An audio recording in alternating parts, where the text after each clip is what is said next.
ఇది నన్న దేవుడు ఇచ్చిన వాగ్దానం కనుక యెహోవా యందు భయభక్తులు గల వారిని లాభన ఆస్వాదించలేనని 115 దావీదు పేరు మాట్లాడుతున్నాడు. అంతేకాదు యెహోవా యందు భయభక్తులు గల వారిని కూడా ఆస్వాదించడమే కాదు, జ్ఞానము కూడా, ఐశ్వర్యము, ఆశ్రతలు కూడా ఇస్తాడంట. భయము భక్తి కూడా రెండు కూడా ఉన్నప్పుడు మనకి ఏ కొత్తగా ఉన్నా ఇచ్చే దేవుడు. అంతేకాదండి, యెహోవా యందు భయభక్తుల వారులారా, యెహోవా యందు నమ్మకం ఇస్తారంట భయభక్తులు గలవారు. అప్పుడు నమ్మకం ఉండదు వారిలో. దేవుడు ఇచ్చిన మాట నెరవేరుస్తాడు, మా దేవుడు ఇస్తాడు అని నమ్మకం కలిగి ఉండాలంట.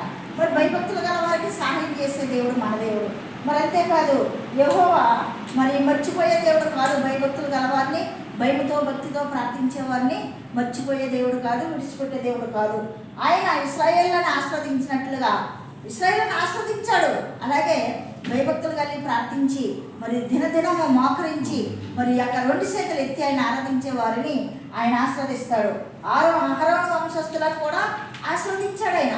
అలాగే నిన్నను కూడా ఆస్వాదిస్తారంటున్నాడు. పిన్నలనేమి పెద్దలనేమి మనల్నే కాదు, మరి 7 తరాల బిడ్డల వరకు కూడా ఆయన ఆస్వాదిస్తాడు. పిన్నలనేమి పెద్దలనేమి తల ఎత్తు భయభక్తులు గల వారిని మరి యెహోవా ఆస్వాదించును. యెహోవా మిమ్మల్ని మీ పిల్లలను కూడా వృద్ధి పొందించును. చదువులో